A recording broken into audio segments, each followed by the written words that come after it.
Ukrainian forces have penetrated the village of Demidovka in Russia's Belgorod Oblast, according to several Russian pro-military telegram channels. These reports have gained attention from both the Belgorod-based Pepel channel and Ukrainian media. Euromaidan Press reports, located just 2 kilometers from Ukraine's Sumy Oblast border and south of Sudza in Kursk, Demidovka represents a new front in the war.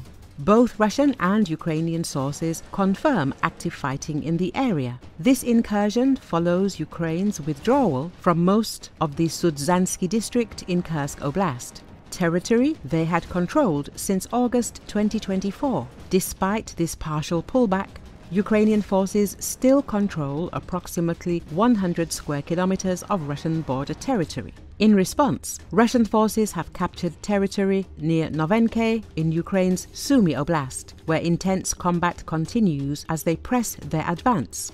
Euromaidan Press says that these military developments coincide with ongoing shuttle diplomacy peace talks in Saudi Arabia. The American delegation met with Ukrainian officials on Sunday and Russian representatives with another US-Ukraine meeting scheduled. Ukraine's presence on Russian soil likely serves as leverage in these negotiations. Euromaidan Press has been investigating the week-long developments in Russia's Belgorod Oblast. The telegram channel Starshii Pogranyarad first reported Ukrainian forces breaking through to Demidovka in the morning, advancing along the settlement's central street. Russian Z blogger Vladimir Romanov published footage showing a panoramic view of Demidovka village. He reported that Ukrainian forces cleared a border section and moved Dragon's Teeth anti-tank obstacles, using armored vehicles to create an entry corridor. How did this happen? Russian forces completely fucked up the moment when the enemy cleared mines at the border and pulled back Dragon's Teeth using armored vehicles to create a corridor to Demidovka. Romanov stated bluntly, "They just gave it up. They just left. After that, the enemy occupied it." The Russian Ministry of Defense-affiliated channel Rybar acknowledged mixed reports about control of the settlement but confirmed Ukrainian soldiers are definitely present in the area. At the beginning of last week, Russian pro-military bloggers and Belgorod authorities reported a Ukrainian offensive in the Krasnoyarusky district.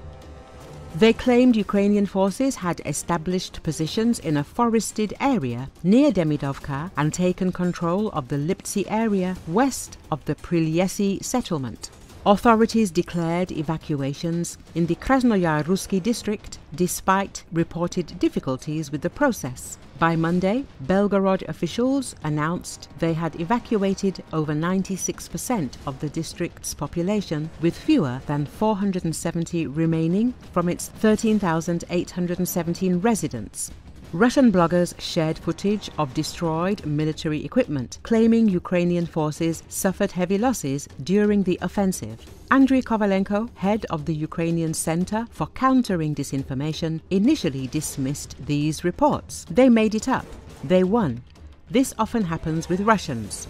However, President Zelensky later acknowledged the operation, describing it as preemptive. There is an operation. It may seem to someone that someone is running, while elsewhere in another corner, forces have entered. Zelensky framed the action as necessary to prevent Russia from opening new fronts, noting Russian troop concentrations along the Sumy border and build-ups near Kharkiv and Zaporizhia oblasts. Ukrainian officials have not provided further comments, while military experts and bloggers have remained largely silent on the situation.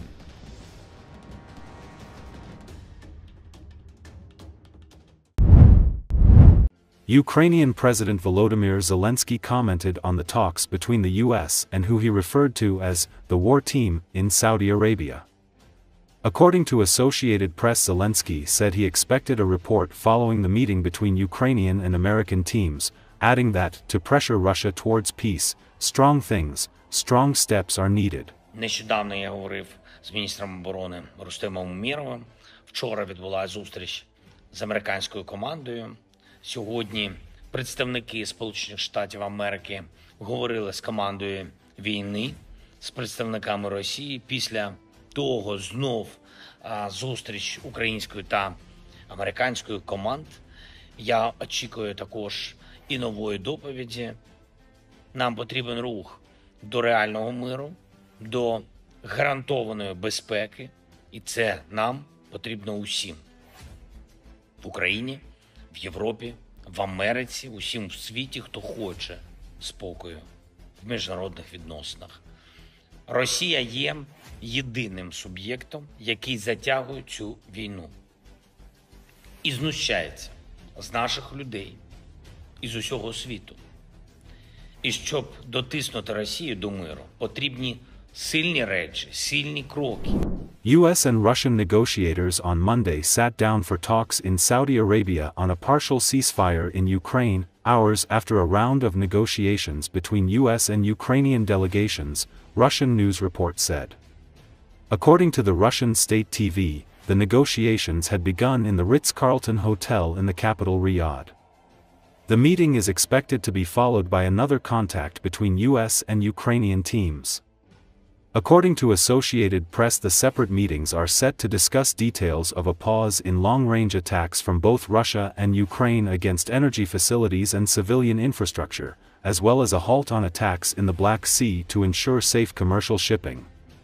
Ukraine and Russia agreed in principle Wednesday to a limited ceasefire after US President Donald Trump spoke with the country's leaders, but the parties have offered different views of what targets would be off-limits to attack and accused each other of undermining efforts to reach a pause. While the White House said energy and infrastructure would be covered, the Kremlin declared that the agreement referred more narrowly to energy infrastructure. Ukrainian President Volodymyr Zelensky said he would also like railways and ports to be protected.